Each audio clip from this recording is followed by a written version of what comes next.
mura. Okay? Ito din, binibinta ko rin sa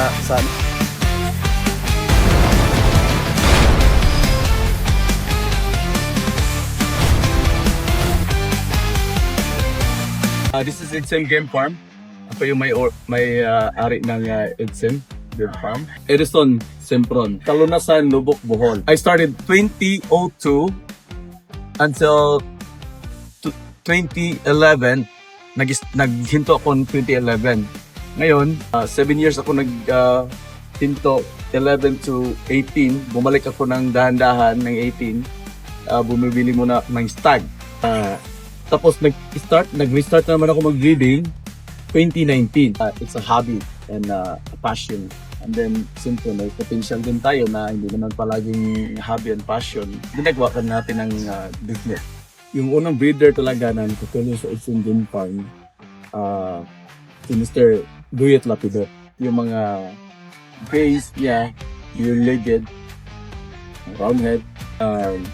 And then, mula noon, 2019, nag-start ako na mag-import ng mga bloodline din na i-infuse ko dun sa mga grays, yung legged, at sa mga roundhead niya na manakuha ko. Saka yung relentless hops niya.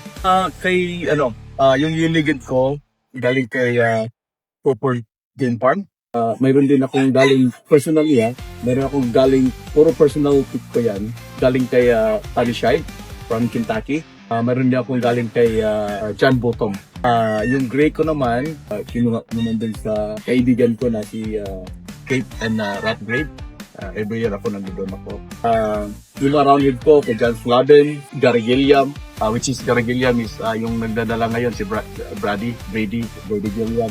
Yung meron akong bloodline radio kay Michelle, tagal na yan. Yung meron din akong sweater kay Talisay also, si Caleb Treaty, pinag-Facebook ko lang sila. And then kay Tammy Salvador, yung Kelso ko, na meron akong nilulig na Kelso. Jerry Jenkins, Kelso. Luke Breezy, Kelso. Meron akong white leg. Kay mostly flat grade, lahat ng mga bloodline nila grade. McLean, Cardinal, Beer Kelso. At saka yung roundhead, yung iba yung kay mga grade to iba, kay Body Per Child, kay John Slavin, World Cup niya, yung pasyon niya, nakuha ko rin last year. May gear din sa niya, Body Per Child. Dami kong bloodline. Hindi, halos hindi ko na maalala yung iba. One of my favorite talaga.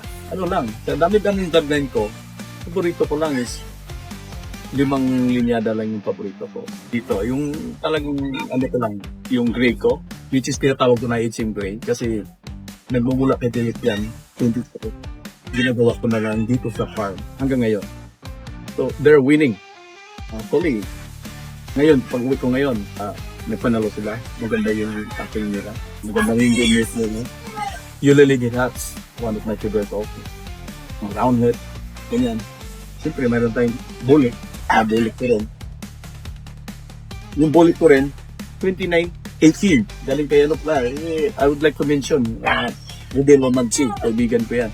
Tapos, dinidevelop ko na dito sa farm. Saka, siyempre, bibigyan tayo ng kaibigan natin, si Duyet, ng bullet. Kino-combine ko na para hindi mawawala. Mostly, talaga yung market ko is, more on material goods. Yeah. Sa upfront sa mga imported.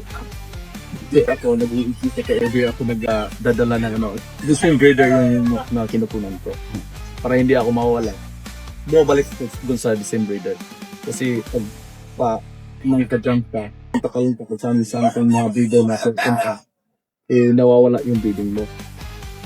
Yun ang, yung imported tank ko. Meron tayong mga binibinta. Kasi mostly ako fighter ako Kaya nilalaban ko yung manok ko. Kaya alam ko yung manok ko kung sino yung pagkakalawa ng style, sino yung pagkakalang ka. Sa Amerika, sa US, I'm a caregiver for 18 years. Isang tao lang yan. Bata pa. So, I'm also a dance practice. Tuturo ako ng mga entertainment dun sa may birthday, ganyan. At saka, yung business din natin, isa din na nakatulong sa akin. Ito yung malakas ko dito. Itong Guayapinicol, Pet Cobra products na Spectrum B. Ito yung distribution na partner sa Pet Cobra product sa US. Ako yung isang sa mga partner nila. So, ako mismo, personally, gumagamit din ako ng Guayapinicol. Itong herb shampoo nila. Itong Spectrum, itong caplet, maganda to. Dati, yung ibang product. Nung in-introduce ko na sa, ako yung nagsupply dito ma-edit ko. Saka ito, maganda sa price na to. Directly, papatak mo lang sa mata. Ito muna. Nagbasan nyo ng shampoo ng, yung mata nila. Morning, yung hapon. Tapos papatakan mo ito. Tapos, tirahin mo ng Guayapinicol na kapit. Hatiin mo lang pag maliit mo sila. So, at saka may ibang product pa natin na wala dito, yung PNPS, yung Inrofloxacin na natin yung meron Multivit Pro na may electrolytes and probiotic.